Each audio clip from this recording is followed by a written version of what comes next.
2 நாட்களின் 5ஆம் வாரத்தின் வியாழக்கிழமை அன்று தேவன் நம்மை மீண்டுமாய் சந்திப்பதற்கு கிடைத்த நல்ல பாக்கியத்திற்கு ஆண்டவரை நான் ஸ்தோத்தரிக்கிறேன். இந்த நல்ல நாளிலும் பரிசுத்த யோவான் எழுதின சுவிசேஷம் 8ஆம் அதிகாரம் 51ஆம் வசனத்திலிருந்து 59ஆம் வசனம் வரைக்கும் நாம் தியானிப்போம்.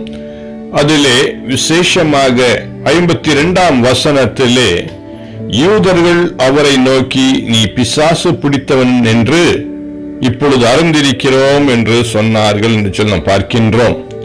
இயேசு கிறிஸ்துவையே பிசாசு பிடித்தவர் என்று சொல்லக்கூடிய நிலையிலே அந்நாட்களிலே யூதர்கள் காணப்பட்டார்கள்.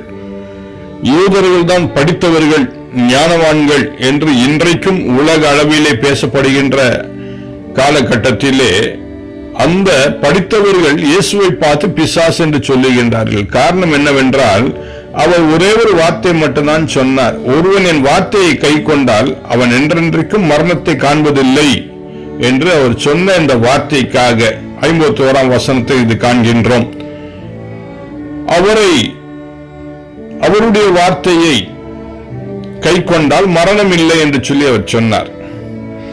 இவ்வளவுதான். அவர் சொன்ன மரணம் என்னவென்றால், என்றென்றைக்கும் நீங்கள் நித்திய ஜீவனை பெற்றுக்கொண்டு பரலோக வாழ்வை பெற்றுக் கொள்வீர்கள் என்கின்ற அந்த காரியத்தை குறித்து அவர் மிக மேன்மையாக சொல்லுவதை பார்க்கிறோம். ஆனால் இந்த யூதர்கள் தவறாக புரிந்து கொண்டு அவர்கள் ஆபிரகாமை தெரியுமா என்று சொல்லி கேட்கக்கூடிய நிலையிலே, அடுத்தது உனக்கு இன்னும் 50 வயது கூட ஆகவில்லையே என்று சொல்லி இயேசுவினிடத்திலே வீணான வாதங்கள் பண்ணதை நாம் பார்க்கின்றோம்.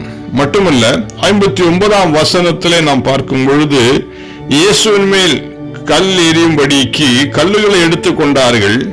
இயேசு மறைந்து அவர்கள் நடுவே கடந்து தேவாலயத்தை விட்டு போனார் என்று சொல்லி வேதம் கூறுகின்றது. 2 நாட்களிலே இந்த வாக்கியங்களை நாம் பார்க்கும் பொழுது, நாம் உண்மையாக ஆண்டவரை பின்பற்றும் பொழுது நிச்சயமாக நம்மை பார்த்து பிசாசு என்று சொல்வார்கள்.